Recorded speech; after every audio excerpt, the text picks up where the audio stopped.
গত কয়েকদিন ধরে বাংলাদেশের দক্ষিণ পূর্বাঞ্চলে প্রবল বন্যা দেখা দিয়েছে।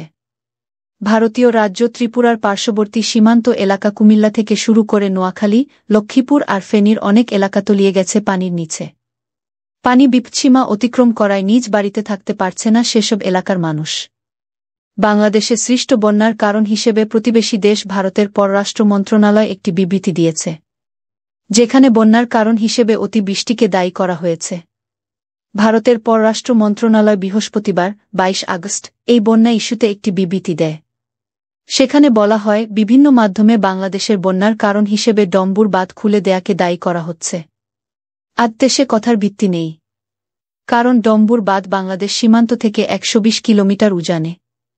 দাবি করা হয়, গেল কয়েকদিনের অতিবৃষ্টিতে বেড়েছে গোমতী নদীর পানি, তাতেই প্লাবিত হয়েছে আশপাশের অঞ্চল। বিবৃতিতে আরও বলা হয়, বাংলাদেশের সীমান্তবর্তী সমগ্র ত্রিপুরা ও পার্শ্ববর্তী জেলাগুলোয় ২১শে আগস্ট থেকে ভারী বর্ষণ অব্যাহত রয়েছে।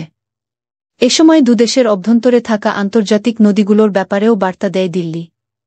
বলা হয়, ভারত ও বাংলাদেশের মধ্যে অভিন্ন নদীতে বন্যা একটি যৌথ সমস্যা, যা উভয় পক্ষের জনগণের জন্য দুর্ভোগ সৃষ্টি করে এবং এর সমাধানের জন্য ঘনিষ্ঠ পারস্পরিক সহযোগিতা প্রয়োজন।